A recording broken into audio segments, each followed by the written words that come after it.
Hi guys, मेरा नाम है साहिल कदर और आज की वीडियो शुरू करते हैं। सबसे पहली न्यूज है मूडी की। तो उन्होंने ओरेकल के ऊपर एक रेड फ्लैग लगाया है। बेसिकली पिछले कुछ टाइम से ओरेकल की वैल्यूएशन बहुत तेजी से बढ़ती हुई दिखाई दी है और यहाँ पर एक बहुत बड़ा कंसर्न निकाला है, और जो कि मैं कहूंगा बड़ा कंसर्न है कि ओरेकल रिलाय कर रहा है बड़े बड़े क्लाइंट्स के ऊपर। जैसे अभी ओरेकल ने $300 बिलियन की ओपन एआई के साथ में डील साइन की है, जिस डील के चक्कर में इनको बहुत सारा पैसा उठाना पड़ेगा। इनका लेवरेज रेशियो 4x तक चला जाएगा। मतलब कोई काम करने के 4 गुना ज्यादा आपको मार्केट से लोन उठाना पड़ेगा, तो कि बहुत रिस्की टाइप्स है। और रिस्की इसलिए नहीं है कि आपने मार्केट से बहुत पैसा उठा लिया है, रिस्की इसलिए आपके पास लिमिटेड क्लाइंट्स है। अगर एक दो क्लाइंट्स बंद होते हैं, चले जाते हैं, तो आपका पूरा बिजनेस तहस नहस हो सकता है।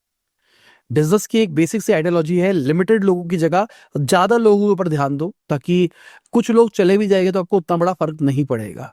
तो रेड फ्लैग कंसर्निंग है, और पिछले कुछ टाइम से ओरेकल की वैल्यूएशन जैसे भागती हुई दिखाई दी है, तो ये कंसर्न और बड़ा हो सकता है। बाकी चाइना की बात करके चले तो एनवीडिया की चिप परचेज को बैन कर दिया गया है। जो एनवीडिया के सीईओ है उन्होंने बोला है भाई दिस इज कंसर्निंग, पर डिप्लोमेटिक आंसर दे दिया उन्होंने। बट भाई चाइना के शेयर्स भागते हुए दिखाई दिए इस खबर के बाद में, क्योंकि भाई हुआवे अपनी खुद की चिप बना रहा है, अलीबाबा काम कर रहा है इसके ऊपर, एआई के अंदर बहुत बढ़िया काम कर रहे हैं, आर्किटेक्चर्स बना रहे हैं। एआई वाली न्यूज के अंदर देखना, उसके अंदर मैंने एक्सप्लेन किया उन्होंने क्या क्या किया। तो भाई एक गेम चेंजिंग एनवायरनमेंट तैयार हो रहा है चाइना के लिए, तो चाइना को इतना बड़ा कंसर्न नहीं होगा। नो डाउट अभी के टाइम पे एनवीडिया की चिप्स पावरफुल है, अगर हम बाकी चिप्स की बात करके चले चाइना की। बट चाइना वालों ने और भी तरीके निकाल दिए ना भाई, वो स्केल के ऊपर काम कर सकते हैं। जहां आपकी एक चिप होगी वहां शायद ये 3 चिप्स बना सकते हैं। और अब इन्होंने सिस्टम बना लिया जहां पे चिप्स को आपस में कनेक्ट भी किया जा सकता है। तो कहीं ना कहीं चाइना के पास एक एज होता हुआ दिखाई देगा। और इसके साथ में चाइना वालों ने एंटी ट्रस्ट जो गूगल के अगेंस्ट चल रहा था उसको भी रोक दिया है। 6 महीने पहले शुरू किया था और अब रोक दिया गया है। रीजन बताऊं क्यों रोका गया है? क्योंकि इनको समझ में आ गया है कि भाई हमको यूएस से थोड़ी थोड़ी हाथ तो मिलाना ही पड़ेगा। अभी टिकटॉक कोलैबोरेट होने वाला है, बिकने वाला है, क्या होने वाला है अभी इसकी क्लियर खबर नहीं आई है। तो शायद उसके चक्कर में ध्यान दिया जा रहा है। शायद ये चाह रहे हैं कि एनवीडिया की चिप्स आ जाए। बाकी एनवीडिया के चिप्स लाना नहीं चाहते क्योंकि इन्होंने डायरेक्टली बैन ही कर दी है। बाकी ये सारी चीजों के चक्कर में चाइना के स्टॉक्स 10 ईयर हाई पे जाते हुए दिखाई दिए है। सेमीकंडक्टर स्टॉक्स 6.3% भागते हुए दिखाई दिए है। एआई रिलेटेड स्टॉक्स 3% भागते हुए दिखाई दिए है, और ये चीजें और बेहतर होती हुई दिखाई देगी। बट अगर एनवीडिया की बात करके चले तो उनके शेयर प्राइस भी 30% भागते हुए दिखाई दिया है। खबर क्या है भाई? एनवीडिया $5 बिलियन इन्वेस्ट करने वाला है इंटेल के अंदर। 4% अपनी ओनरशिप ले जाएगा, सबसे बड़ा ओनर बन जाएगा एनवीडिया इंटेल का, जो कि उनका एक तरह से कॉम्पिटिटर था, पर अब वो मिल के काम करेंगे। तो जो AMD बाकी प्लेयर्स हैं उनकी तो लंका लग जाएगी भाई। तो ये खबर आने के बाद एनवीडिया के शेयर्स भी बढ़े, बट इंटेल के शेयर 33% बढ़ते हुए दिखाई दिए। अब समझो ना, एनवीडिया के पास टेक्नोलॉजी है, आर्किटेक्चर, उसको पता चीजें कैसे बनानी है। इनके पास में फैक्ट्रीज है, जगह है, गवर्नमेंट अप्रूवल है, तो दोनों मिलके बहुत बढ़िया काम कर सकते हैं। बाकी एनवीडिया वालों ने एक हार्डवेयर स्टार्टअप एनफैब्रिका को भी $900 मिलियन के अंदर एक्वायर कर लिया है। ये एआई हार्डवेयर के ऊपर काम कर रहे हैं। आइडिया ये है कि बहुत सारी जो एआई कंप्यूटिंग चिप्स होती है उन सबको जोड़ के एक सिंगल हाई परफॉर्मिंग नेटवर्क बनाने का। तो यही सेम काम चाइना वाले ने कर दिया है। ये उसी टाइप का चीज एनवीडिया के साथ करके आग लगाना चाहते हैं। बाकी सॉफ्टबैंक ने 20% अपने एम्प्लॉइज को ले ऑफ किया है, क्योंकि ग्लोबल स्ट्रैटेजिक शिफ्ट के चक्कर में किया गया है। देखो इनकी इन्वेस्टमेंट जा रही है एआई की तरफ से। एआई आके बहुत सारा जो ये वाला काम होता है स्ट्रैटेजिक इन्वेस्टमेंट वाला, वो खत्म हो रहा है। ठीक है, प्लस अब इनका फोकस चेंज हो रहा है भाई। अभी इन्वेस्टर से ज्यादा अब इनको पैसों की ज्यादा जरूरत पड़ेगी अपने आप को और स्केल करने के लिए। प्रोजेक्ट टारगेट बना रहे हैं, डेटा सेंटर्स बना रहे हैं। अगर फ्यूचर ऑफ एआई की बात करके चले तो ये पूरा डेटा सेंटर का गेम खेलने वाले, तो शायद पैसा वहां जाता हो दिखाई देगा। तो क्या फंडिंग्स रुकती हुई दिखाई देगी? Let's see. बाकी भाई वीडियो में आगे जाने से पहले आपको याद देना चाहूंगा, अपने लाइक का बटन नहीं दबाया, लाइक का बटन दबा दो, चैनल को सब्सक्राइब। मैं ऐसे ही डेली बिजनेस न्यूज आपके लिए लाता रहता हूँ। कल नहीं आ पाई थी क्योंकि भाई अचानक ही दिमाग कुछ ज्यादा ही घूमने लग गया था मेरा, और मेरी बीवी ने मेरे को सुना दिया कि न्यूज न्यूज न्यूज न्यूज नहीं करनी है, नहीं करनी है, क्योंकि मेरे को चक्कर आ रहे थे। टचवुड जिंदगी में पहली बार आया भाई, मेरे को कभी एक्सपीरियंस ही नहीं होता। मैं तो सबको बोलता ऐसे क्या होता है, पहली बार पता लगा धरती घूमती कैसे है। मैं कुछ उल्टे सीधे काम भी नहीं करता, इसलिए मेरे को पता ही नहीं धरती घूमती कैसे है। वो ऐसे हो रहा था मेरे भाई, मैं बैठ गया, मैंने कहा ये क्या हो रहा है। बाकी फेड की बात करके चले तो 10% वो भी अपने स्टाफ को निकाल रहे हैं। तो 10 साल पहले जितना स्टाफ हुआ करता था उतने स्टाफ पे ले आए हैं। डोनाल्ड ट्रंप आए हैं भाई, वो छटनी पे छटनी, छटनी पे छटनी। एलॉन मस्क आए थे, उन्होंने चटनी चटनी, पर वो नॉर्मल कंपनीज थी। यहाँ गवर्नमेंट की जॉब्स जा रही है। मैं तो कहता हूँ इंडिया के अंदर भी इसी लेवल पे कुछ होना चाहिए, जहां पर ऑपरेशनल एफिशिएंसी आ रही है वहां पर हायर करो। बहुत सारी गवर्नमेंट जॉब्स निकलती नहीं है जिस जगहों पे जरूरत है, और बहुत सारी ऐसी जगह है जहाँ पे ऑपरेशनल एफिशिएंसी नहीं है, लॉसेस में रह रहे हैं, काम नहीं हो पा रहा है, मच्छर मार रहे हैं लोग बैठ के, एकदम लाला वाला काम चल रहा है, तो वहां पर निकालो। तो इसी चक्कर में मतलब यही है ना, ये चीजें बातें बोलोगे तो फिर बहुत सारे लोग ऑफेंड हो जाते हैं, भाई ये नहीं है, वो नहीं है, वो नहीं है। बट कहीं ना कहीं देश को आगे बढ़ना है, अगर देश की सक्सेस के बारे में सोच रहे हो तो इन चीजों पे ध्यान देना पड़ेगा। बाकी अडानी ग्रुप की बात करके चले तो 13% उनके शेयर प्राइसेस भागते हुए दिखाई दिए है। सेबी ने उनको क्लीन चिट दे दिया है हिंडनबर्ग केस के अंदर। सिंपल सी बात, हिंडनबर्ग केस हुआ और हिंडनबर्ग बंद हो गया इन पे एलिगेशन लगा के, कमा के। अब मैं ये नहीं कह रहा कि साफ सुथरी छवि होगी, बट ये इतना मुझे पता है कि जो बहुत बड़ी कंपनीज होती है ना, उनकी बुक्स वुक्स ये सारी चीजें बहुत ही क्लीन होती है। कि होगा कुछ करते होगे, नहीं करते होगे, बट बुक्स में नहीं पकड़ सकते आप। मैं इनकी बात नहीं कर रहा हूँ, मैं ओवरऑल आपको बता रहा हूँ। तो सिंपल सी बात, हिंडनबर्ग के टाइम पे मैंने बोला था भाई ये पंप एंड डंप स्कीम होती है, इनमें मत पड़ा करो। हमारा काम है दुनिया को समझना, ये क्या बढ़ रहा है क्या उठ रहा है, इस पे नहीं करते, पॉलिटिक्स नहीं डालना हर चीज के अंदर। बाकी वाओ मोमोज की बात करके चले, 75 करोड़ रुपए रेस कर रहे हो सीरीज डी राउंड के अंदर। इनका एफएमसीजी बिजनेस 100 करोड़ पहुंचने वाला है। होरेका डिवीजन को भी आगे बढ़ाने के प्लान में है। 1500 स्टोर्स 100 सिटीज के अंदर आने वाले 3 साल में लेके जाएंगे। रेवेन्यू जो ऑपरेशन से आ रहा है वो 13% बढ़ता हुआ दिखाई दिया है ईयर ऑन ईयर। 2024 के अंदर 470 करोड़ पे पहुंच गया, जो कि पहले 413 करोड़ हुआ करता था। फाइनेंशियल ईयर 24 में 114 करोड़ का लॉस रिपोर्ट किया था, अभी वाले नंबर्स नहीं आए हैं। बाकी भाई मेरा ओपिनियन है, मुझे लगता है वाओ मोमोज की क्वालिटी नीचे हुई है। ठीक है, वाओ मोमोज जब खाली लॉस मेकिंग बिजनेस था और छोटे स्केल पे काम कर रहा था तो भाई ठीक था, मतलब क्वालिटी ठीक होती थी। एक्सपेंसिव तो पहले ही था बहुत ज्यादा, पर अभी एक्सपेंसिव होने के बावजूद भी क्वालिटी सही नहीं आ रही। इस चक्कर में बहुत बुरा डाउनफॉल आ सकता है। मेरे हिसाब से तो इनको अब फोकस ही करना चाहिए, जो ये फ्रोजन के ऊपर जा रहे हैं ना मोमोज मोमोज, उसके ऊपर फोकस करना चाहिए। कॉम्पिटिटिव रेट लेके आओ और अपने जितना भी बिजनेस था उसको यहाँ लेके जाओ, मतलब मुझे ऐसा लगता है। बाकी मैं कोई नहीं होता, बट मैं तो एज ए कंज्यूमर बात कर रहा हूँ।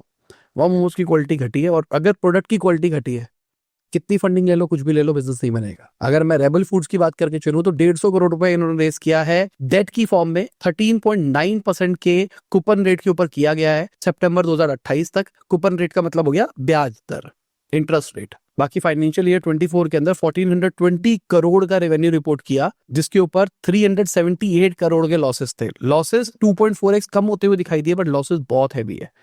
रेबल फूड्स काम ठीक कर रहा है, कुछ कुछ प्रोडक्ट्स बहुत ही वाहियात है और कुछ कुछ प्रोडक्ट बहुत ही अच्छे हैं। ठीक है, तो काम ठीक कर रहे हैं मेरे हिसाब से, बट बिजनेस नहीं बन पा रहा है, लॉस बहुत ज्यादा है। बाकी डी मार्ट के फाउंडर की बात करके चले तो उन्होंने एटर्नल्स के अंदर 0.5% स्टेक कर लिया है, जहां पर दमानी जी के खुद के 0.39% स्टेक है और उनकी वाइफ के 0.9% स्टेक है। टोटल फैमिली से 0.5% हो गया है, जिससे क्लियर इंडिकेशन दिखाई दे रहा है क्विक कॉमर्स की तरफ टिल्ट। डी मार्ट बहुत कोशिश कर रहा है क्विक कॉमर्स की तरफ, पर नहीं बन रहा बिजनेस भाई। मैं अभी रिसेंटली एक इवेंट में गया था, वहां पर कुछ लोग आए हुए थे, उसमें से एक बिजनेस क्रिएटर से मैं बात कर रहा था डी मार्ट के बारे में। मेरे को ऐसा लग रहा है कि ये जो स्टैब्लिश ऑफलाइन प्लेयर्स है ना, अगर ये क्विक कॉमर्स की तरफ मूव नहीं करते, स्केल नहीं करते, ढंग से मार्केट नहीं बना पाते, तो ये ऑब्सोल्यूट भी हो सकते हैं। शायद आपको लगेगा यार इतनी सारी केस स्टडीज पड़ी है, ये तो नहीं हो सकता, ऐसे नहीं हो सकता, यूट्यूब पे इतनी सारी बातें होती है, बट मैं आपको बता रहा हूँ। क्योंकि भाई आप देखो, जब बुरा टाइम आया तो बिग बाजार भी बंद हुआ है, वो भी एक अच्छी सक्सेस स्टोरी हुआ करता था। तो अभी लोगों का कंज्यूमर पैटर्न चेंज हो रहा है, ऑनलाइन की तरफ, क्विक कॉमर्स की तरफ ज्यादा जा रहा है। मुझे कभी नहीं लगता था क्विक कॉमर्स स्केल करेगा, बट कर गया ना। अगर मैं जतिन कामत जी की बात करके चलूं तो उन्होंने बोला है अभी तक जीरोधा में टोटल इन्वेस्टमेंट 10 लाख ही डाली गई है। 2.5 लाख रुपए वेबसाइट बनाने में लगा था, 5 लाख रुपए ऑफिस के इंटीरियर में, और 2.5 लाख रुपए मिसलिनियस एक्सपेंसेस के अंदर। 25 साल पुराना बिजनेस है और इसी तरीके से बन पाया। मुझे भी ऐसा लगता है भाई, बिजनेस में प्रॉफिटेबिलिटी इंपॉर्टेंट चीज है। कितना निचोड़ सकते हो, कितने खर्चे बचा सकते हो, बहुत जरूरी है आज के टाइम पे। ये स्टार्टअप फंडिंग के चक्कर में ना लोगों के दिमाग का व्हाइट वॉश हो गया है। कोई नहीं, फंडिंग रेस करके आइडिया के ऊपर ये उखाड़ लेंगे, वो उखाड़ लेंगे। बाकी आदित्य बिरला ग्रुप की बात करके चले तो जूडियो का कॉम्पिटिटर निकाल रहे हो आउट करके। बेसिकली उनका स्टाइल अप वाले जो आउटलेट्स थे, 49 टोटल आउटलेट्स थे, उसको अब चेंज करके आउट किया जा रहा है। टारगेट ये है 100 स्टोर्स खोले जाएंगे और जूडियो से कम्पीट किया जाएगा। देखो भाई, जूडियो की सक्सेस के बाद में, जूडियो एक बहुत बड़ा सक्सेस रहा है, टाटा ग्रुप का पार्ट है, तो उसके बाद में अब सब प्लेयर इसके अंदर घुसने की कोशिश कर रहे हैं। इससे पहले सीआरएम वालों ने जी कोड करके निकाला था, अब ये भी निकाल रहे हैं, और मुझे लगता है इनकी हिस्ट्री भी अच्छी है। वैन हुसैन, लुई फिलिप, ये सब कुछ नहीं कहा है। इसके अलावा अगर हम पेटीएम की बात करके चले तो उन्होंने बाय नाउ पे लेटर स्कीम निकाल दी है भाई फिर से। ये तो बंद कर दी थी, फिर से रीस्टार्ट कर दी है। शायद ये है, इनको लगता है यहाँ से बिजनेस बन सकता है, अच्छा खासा प्रॉफिट मार्जिन आ सकता है, इसलिए ध्यान दिया जा रहा है। बट कहीं पेटीएम फिर से उसी राह की तरफ तो नहीं जा रहा है। अभी तो सही डायरेक्शन पे आया था पेटीएम, ठीक है। अब फिर से ऐसा लग रहा है कि जो जो चीज उन्होंने बंद करी थी फिर से उसी तरफ जाते हुए दिखाई दे रहे हैं। अब दो चीजें हो सकती है, फिर से उसी तरह जा रहे हैं, अपनी गलतियों से सीख के अब बेटर करने की कोशिश करेंगे, या फिर वही गलतियां रिपीट करेंगे, ये तो टाइम बताएगा। रिसेंटली मैंने केस स्टडी डाली थी जहां पे मैं बताया था कि भाई पेटीएम ने कैसे बाउंस बैक किया है। आरबीआई ने इनके ऊपर बहुत सारी रिस्ट्रिक्शन लगाई, ऐसा लगा कंपनी बंद हो जाएगी, बहुत सारे लोगों ने बोला ये फ्रॉड है, स्कैम है, और वापसी कर ली भाई। बाकी भारत पे की बात करके चले, 2021 के बाद में पहली सेकेंडरी डील देखने को मिली है 2.8 बिलियन डॉलर की वैल्यूएशन के ऊपर। यहाँ पर 2.6% स्टेक्स एक्वायर करे हैं गुजरात बेस्ड फैमिली ऑफिस ने 27% के कॉमन इक्विटी पूल से। जल्दी इनका आईपीओ आने वाला है, खबरें तो कह रही है 80 से 100 मिलियन डॉलर ये रेस कर सकते हैं प्री आईपीओ राउंड। मतलब आईपीओ से पहले पैसा इसलिए रेस किया जाता है वैल्यूएशन सेट करने के लिए, दुनिया को दिखाने के लिए। देख लास्ट मेरी वैल्यूएशन ये थी, तो मैं इसके हिसाब से आईपीओ लेके आ रहा हूँ। बाकी इंफ्रा डॉट मार्केट की बात करके चले तो उन्होंने फ्लैट वैल्यूएशन के ऊपर 731 करोड़ रुपए रेस किया है। अब यहाँ पे एक बहुत बड़ा सवाल निकल के आता है, फाइनेंशियल ईयर 25 के अंदर कंपनी का रेवेन्यू 23% ईयर ऑन ईयर बढ़ता हुआ दिखाई दिया, 14,500 करोड़ से ऊपर जाता हुआ दिखाई दिया, जहां पर 378 करोड़ का नेट प्रॉफिट था, जो कि 2.4x इंक्रीज हुआ। कंपनी का जल्दी ही आईपीओ आ रहा है, बट फिर पैसा क्यों रेस किया जा रहा है 700 करोड़ के आसपास, 750 करोड़ के आसपास, जब कंपनी का प्रॉफिट इतना अच्छा होना चाहिए। प्री आईपीओ जो मैंने आपको पहले बताया, आईपीओ से पहले वैल्यूएशन सेट करने का तरीका होता है। इस राउंड के अंदर 200 करोड़ रुपए निखिल कामत जी ने भी डाले। बाकी इंडिया क्रिकेट टीम के स्पॉन्सर की बात करके चले तो अभी तो भाई टायर वाले बन गए हैं, बट कैनवा बस थोड़े से मार्जिन से पीछे रह गया है। अगर हम नंबर्स की बात करके चले तो अपोलो टायर्स 579 करोड़ पे बिड जीते हैं और कैनवा वालों ने 544 करोड़ के आसपास की बिड करी थी। कैनवा के लिए इंडिया 4th लार्जेस्ट मार्केट है, तो बहुत इंपॉर्टेंट मार्केट है, 5 साल में सबसे बड़ी मार्केट हो जाएगी। और मैं जेन्युइनली मैं यूज करता हूँ, मुझे लगता है कि बहुत कन्वीनियंट है मेरे जैसों के लिए, फ्रीमियम भी काम करता है। कोई स्पॉन्सर नहीं है, अगर ये जो प्रेजेंटेशन देख रहे हो हम कैनवा पे यूज करते हैं। और पहले मैं फोटोशॉप यूज किया करता था, मैं वापसी जा ही नहीं पा रहा हूँ, सब्सक्रिप्शन होने के बावजूद भी वापसी नहीं जा पा रहा हूँ। मैंने सोचा था मैं सब्सक्रिप्शन ले लूंगा, मजबूरी हो जाएगी फोटोशॉप यूज करने की, पर मैं नहीं जा पा रहा हूँ भाई। मेरा सब कुछ काम कैनवा पे हो जाता है, थंबनेल से लेके हर चीज। बाकी वॉलमार्ट इंडिया की बात करके चले तो 110 करोड़ का लॉस रिपोर्ट किया फाइनेंशियल ईयर 25 के अंदर। इन्होंने इनका ऑपरेटिंग रेवेन्यू 2.6% बढ़ता हुआ दिखाई दिया, 5,331 करोड़ पे गया फाइनेंशियल ईयर 25 के अंदर। एक्सपेंसेस 3% इन्होंने बढ़ाए हैं। अगर आप टेबल के अंदर देखोगे तो आरओसी इंप्रूव होता हुआ दिखाई दिया है। पहले भी 1 रुपया कमाने के लिए 1 रुपया 3 पैसा खर्च करते थे, अभी भी इतना ही कर रहे हैं। एबिटा मार्जिन भी इंप्रूव होता हुआ दिखाई दिया है। कंपनी का कैश बैलेंस कम हुआ है, बट करंट एसेट बढ़ती हुई दिखाई दी है। ओवरऑल भाई कंपनी के लॉसेस भी इंप्रूव होते हुए दिखाई दिए। इसके अलावा अगर हम शीन की बात करके चले, अभी रिसेंटली जिनको रिलायंस इंडिया के अंदर लेके आया है बैन होने के बाद में, अब शीन वाले मैन्युफैक्चरिंग करने वाले हैं। मतलब आपका अगर ब्रांड है तो आप शीन से बनवा लो, बढ़िया भाई। इनके पास नेटवर्क है बहुत बढ़िया बंदों का, तो उसको यूटिलाइज करके मैन्युफैक्चरिंग के अंदर घुसना चाहते हैं, दैट इज वेरी गुड। बाकी हमारी फाइनेंशियल मिनिस्टर की बात करके चले तो उन्होंने बोला है कि फ्यूचर के अंदर एक जीएसटी स्लैब भी आ सकती है। अभी इंडिया रेडी नहीं है। बेसिकली एक जगह पे पूछा गया 4 जीएसटी स्लैब है, आप कैसे आगे देखते हो, उन्होंने कहा हम एक भी ला सकते हैं, बट एक के लिए अभी इंडिया रेडी नहीं है। रेडी क्यों नहीं है, कर दो एक, हम तो ले आएंगे, बट कहानी है ना वो कितने परसेंट पे आएगा। इसके अलावा अगर ओयो की बात करके चले तो उन्होंने नई ऐप निकाली है चेक इन करके, जहां पर प्रीमियर होटल्स वगैरह देखने को मिलने वाले हैं वर्ल्ड वाइड एक्सपीरियंस के लिए, और मेरे हिसाब से बहुत ही स्मार्ट मूव है। अगर आप पिछले कुछ टाइम से देखोगे ओयो की किस्मत बहुत अच्छी डायरेक्शन में हो गई है, मतलब सारे अच्छे मूव्स कर रहे हो। सबसे पहले कंपनी ने बिजनेस मॉडल डिफाइन किया, खर्चे सही करे, उसके बाद में लग्जरी प्रॉपर्टीज की तरफ भी जाना एक्सपेंड किया, शार्क टैंक के अंदर फाउंडर्स आए, उसके बाद में अब ये लग्जरी की तरफ और जा रहे हैं क्योंकि मार्जिन वहां पे बनते हुए दिखाई दे रहे हैं। बहुत सारी पार्टनरशिप्स करी है, जल्दी आईपीओ भी आएगा, तो तो सारी चीजें अच्छी दिखाई दे रही है। आईपीओ के टाइम पे एक बार नंबर को ढंग से स्टडी करेंगे फिर बात करेंगे। बाकी मार्केट की बात करके चले तो मार्केट लाल दिखाई दी है और सिंपल सी बात भी वही है, ऊपर नीचे चलता रहेगा कुछ टाइम तक।